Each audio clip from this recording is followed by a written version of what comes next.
大家好，我是超子，今天给大家分享一道板栗烧鸡，做法简单家常，讲解详细，上桌就是一道拿手菜。首先准备4个鸡腿，少许小板栗，板栗最好选用这种小个子的油栗，这种油栗比较容易去皮，口感吃着香甜软糯。先把栗子用清水清洗干净，洗净以后在它的屁股上切一刀，这样等会儿我们更容易去皮。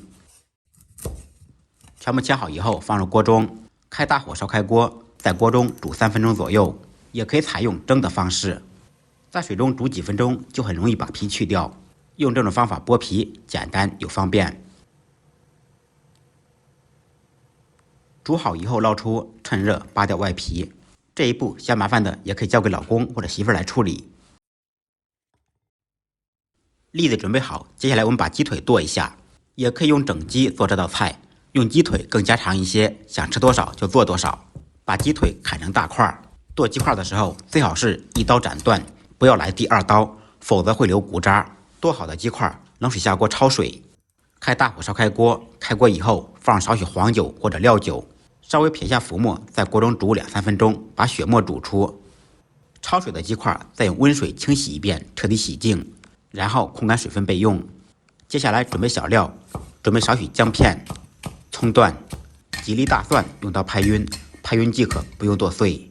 不能吃辣的放几个不辣的干辣椒锻炼一下，再来1颗灵魂八角、4-5粒花椒、1小块白芷、2个白豆蔻。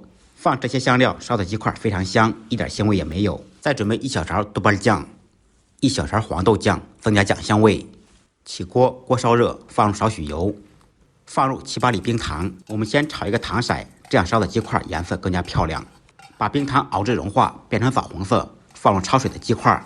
因为鸡块还要经过翻炒，所以糖色炒轻一点。新手做这道菜，宁可炒轻，不可炒重，炒重的话吃着会发苦。翻炒均匀以后，放入准备好的小料，继续把小料炒出香味。经过煸炒的鸡块不仅颜色好看，而且吃着香而不腻。小料炒香，放入准备好的豆瓣酱、黄豆酱，继续把酱炒出香味。炒酱炒小料，全程开中小火。烹入料酒或者黄酒去腥增香。生抽酱油炝锅，增加鲜香味。简单翻炒扒拉2下，加入热水，水稍微没过鸡块，这一点一定要注意了，一定要加热水，加冷水吃着会柴。放入剥好的栗子，鸡腿肉相对来说比较容易成熟，盖上盖子，开中小火烧15分钟左右。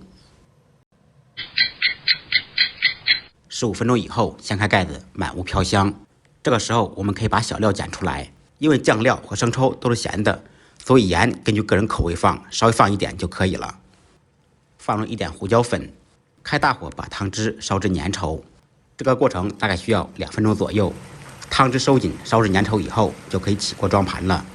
一道大人孩子都爱吃的板栗烧鸡就做好了。鸡块酱香浓郁，鲜嫩入味，板栗香甜软糯。最后再撒上1点迷嫩小葱花，点缀一下，那真的是嗷嗷香。按照我的方法做，不好吃您提了鸡腿来找我。感谢朋友们的支持点赞，再忙再累记得按时吃饭。下期视频见，拜拜。